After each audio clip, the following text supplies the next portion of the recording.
Faith is the most powerful weapon for us to finish what we started.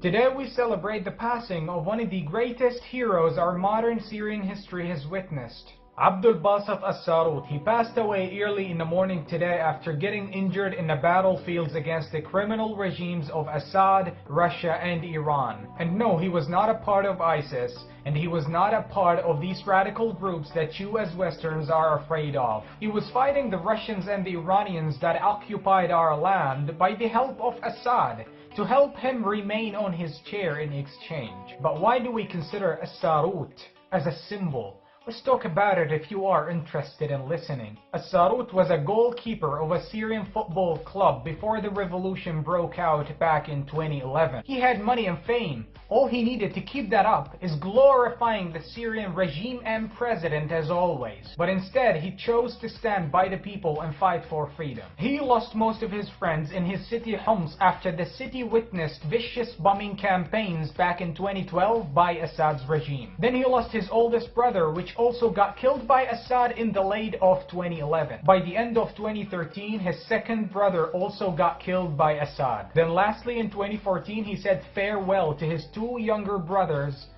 that also got bombed by Assad. A man that has only his mother left for him. How powerful could his faith be after losing nearly everything?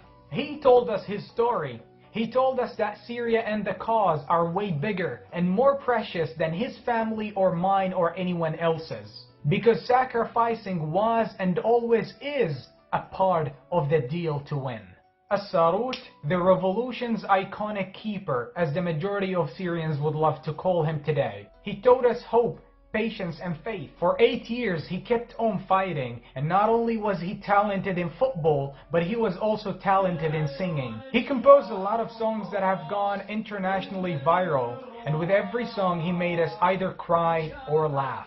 He got shot several times and survived. He also survived many explosions and bombs and sieges and starvations. So many politicians of Assad's regime have tried to bribe him or even seduce him of money or positions or power, as a lot of many others accepted. And yet, he kept coming back and fighting because he was fighting for the cause. He was fighting for Syria, and nothing could stop him except death, which it did. ISIS captured and imprisoned him, and he was forced to join them because some of his friends sold him out.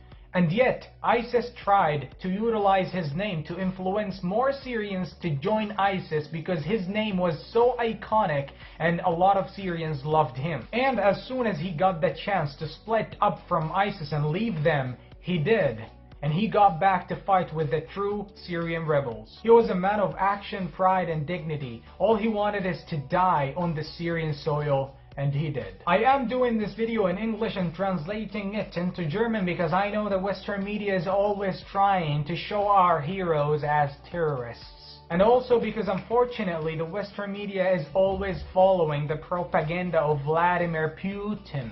Yes, and I'll always be proud to show up a man that was fighting Assad, ISIS, Iran, and Vladimir Putin's army that is there to occupy our land and kill our people. Abdul Baset al-Sarout, he was not the first symbol of the revolution and he won't be the last. But his legend shall last forever as the revolution's iconic keeper. God bless you, and we all know that you are resting in peace. Allah yarhamak.